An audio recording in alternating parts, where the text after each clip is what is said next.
اعوذ باللہ من الشیطان الرجیم بسم اللہ الرحمن الرحیم مولا صلی وسلم دائما ابدا علی حبیبک خیر الخلق کلہم۔ انتہائی واجب الاحترام محترم خواتین و حضرات، سیرت النبی صلی اللہ علیہ وآلہ وسلم کے مبارک موضوع کو تھوڑا تھوڑا آپ کے سامنے عرض کرنے کی سعادت حاصل ہو رہی ہے۔ محترم خواتین و حضرات، آج غزوہ احزاب یا غزوہ خندق واجب الاحترام اس کا مختصر ذکر میں آپ کے سامنے عرض کرنے کی سعادت حاصل کروں گا۔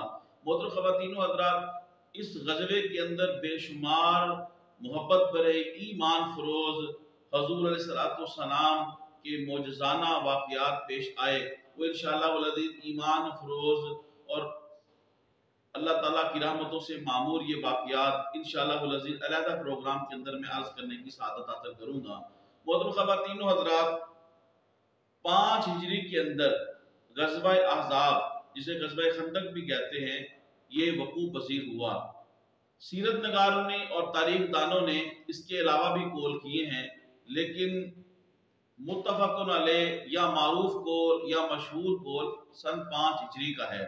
محترم خواتین و حضرات، اس غزوے کے اندر کفار کی طرف سے جو لوگ اس کے اندر شامل تھے، ان میں سے ایک قریش مکہ تھے، قریش مکہ کے کفار، اور دوسرے عرب کے دیگر قبائل کے مشرکین اس کے اندر شامل تھے، اور تیسرے مدینہ المنورہ کے یہود جو ہیں وہ اس کے اندر شامل تھے۔ واجب الاحترام خواتین و حضرات، کم و بیش کل ملا کے تمام جو قبائل تھے، کفار جو تھے اور یہود جو تھے، کم و بیش 10,000 کا لشکر جرار جو ہے، انہوں نے مل کے جو ہے وہ مدینہ المنورہ کے اوپر، مسلمانوں کے اوپر حملہ کرنے کی نیت سے نکلے، اور ان کا خیال یہ تھا کہ ہمارا 10,000 کا جو لشکر جرار ہے، یہ آنن فانن جو ہے مسلمانوں کی چھوٹی سی بستی کو جو ہے وہ نعوذ باللہ نیست و نابود کر دے گا۔ وہ اپنے اس زوم باطل کے ساتھ اور اس باطل خیال کے ساتھ وہ آگے بڑھتے ہیں۔ جب وہ تیاریاں کر رہے تھے، نبی اکرم صلی اللہ علیہ وآلہ وسلم کو اس کی خبر ہو گئی۔ آقا کریم علیہ السلام نے صحابہ کرام رضوان اللہ علیہ مجمعین کی مقدس جماعت سے مشورہ طلب کیا۔ چنانچہ حضرت سلمان فارسی رضی اللہ تعالی عنہ نے مشورہ عرض کیا، یا رسول اللہ صلی اللہ علیہ وسلم، آپ دفاعی انداز میں اس کو لڑیں، یعنی مدینہ المنورہ اور کفار کے درمیان جو ہے ایک خندق کھود دی جائے، گہرائی کھود دی جائے، اور یوں جو ہے وہ اس کے اندر داخل نہیں ہو سکے گی، مدینہ المنورہ کی حدود کے اندر، مدینہ المنورہ کے اندر، اور ہم پہ حملہ آور نہیں ہو سکے گے۔ آقا کریم علیہ السلام کو حضرت سلمان فارسی رضی اللہ تعالی عنہ کا یہ مشورہ اور یہ گزارش جو ہے یہ پسند آئی۔ چنانچہ 10 مسلمانوں کو 40 گز جو ہے وہ لمبی خندق کھودنے کا حکم جو ہے وہ آپ نے ارشاد فرمایا کہ وہ 40 گز لمبی، 5 گز چوڑی اور 5 گز گہری جو ہے وہ کھدائی کریں گے، خندق کھودیں گے۔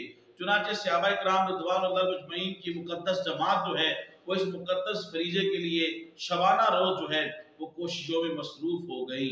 خود نبی اکرم صلی اللہ علیہ وآلہ وسلم آپ بھی اس مبارک کام کے اندر جو ہے آپ بنفس نفیس اس کے اندر شامل ہوئے۔ اللہ اکبر کبیرہ۔ محترم خواتین و حضرات، جب کفاران مکہ جو ہے انہوں نے بڑی کوشش کی تو انہیں ایک جگہ جو ہے وہ تنگ نظر آئی، تو تنگ جگہ سے لشکر کفار میں سے عرب کا مشہور شاہ سوار جنگجو عمر بن عبدود جو ہے وہ خندق کراس کر کے جو ہے وہ پار کر کے اپنے گھوڑے کے ساتھ مسلمانوں کے لشکر کی طرف آ گیا، اور انہوں نے مسلمانوں کو للکارا۔ اس کے مقابلے میں حضرت علی شیر خدا رضی اللہ تعالی عنہ آئے، اور ذوالفقار حیدری نے آنن فانن جو ہے عمر بن عبدود جو کہ عرب کا مشہور جو ہے شاہ سوار اور جنگجو تھا، اسے ذوالفقار حیدری نے جو ہے واصل جہنم کر دیا۔ محترم خواتین و حضرات، نبی اکرم صلی اللہ علیہ وسلم اور تمام صحابہ کرام رضوان اللہ مجمعین کی جو کاوش تھی یہ رنگ لائی، جب ان کا لشکر جو ہے وہ اس نیت کے ساتھ، زوم باطل کے ساتھ، ہم آنن فانن مسلمانوں کو نعوذ باللہ نیست و نابود کر دیں گے، جب وہ مدینہ المنورہ کی حدود کے اندر داخل ہوئے اور انہوں نے جب یہ خندق دیکھی تو ان کے اوسان خطا ہو گئے. وہ سوچ بھی نہیں سکتے تھے کہ ایسے جو ہے وہ جنگی حکمت عملی جو ہے مسلمان اپنا سکتے ہیں. محترم خواتین و حضرات، کم و بیش 1 ماہ کا عرصہ گزرنے کے بعد ضلالت جو ان کو ہوئی اور اللہ تبارک و تعالیٰ کی طرف سے بطور عذاب ایسی طوفانی آندھی آئی جس کی وجہ سے ان کے خیموں کی تنابیں اکھڑ گئیں، ان کی ہڈیاں الٹ گئیں اور سارا لشکر جو تہس نہس ہو گیا اور وہ لشکر وہاں سے بھاگ گئے. سب سے پہلے بھاگنے والا حضرت ابو سفیان رضی اللہ تعالیٰ عنہ، جنہوں نے تمام لشکر کو اکٹھا کیا تھا. بعد میں گو کہ آپ اسلام لے آئے تو حضرت ابو سفیان رضی اللہ تعالیٰ عنہ، اللہ کے درجوں کو بلند فرمائے، اس وقت آپ ایمان نہ لائے تھے. تو یہ سارے لشکر کو حضرت ابو سفیان رضی اللہ تعالیٰ عنہ جو ہے وہ آپ ہی کے سرگنا تھے. تو سب سے پہلے حضرت ابو سفیان رضی اللہ تعالیٰ عنہ ابھی اسلام نہیں لائے تھے. آپ ہی اس غزوے سے آپ بھاگے اس آندھی کے ڈر سے، اور آپ نے اتنی تیزی کی اونٹ کے اندر بیٹھے اور اونٹ کو جو ہے وہ کھولنا جو ہے وہ بھی یاد نہ رہا. اور جب اونٹ کو ایڑ لگائی تو پھر آپ کو پتا چلا میں نے تو اونٹ بھی نہیں کھولا. تو یعنی یہ کفار اس قدر جو ہے حواس باختہ ہو چکے تھے.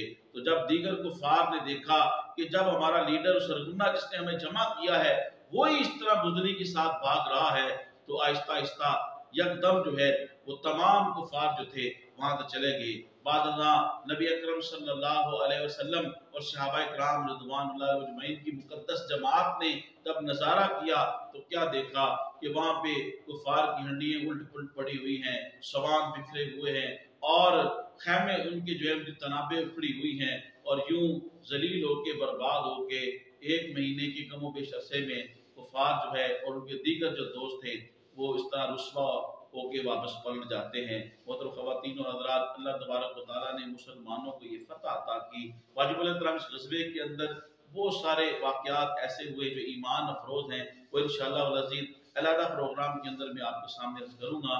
میری آپ سے گزارش ہے میرے یوٹیوب اسلامی چینل کو آپ سبسکرائب فرمائیں، یوٹیوب پہ کمنٹس کریں، لائک کریں. اللہ پاک آپ کو جزائے خیر دے. السلام علیکم ورحمۃ اللہ وبرکاتہ.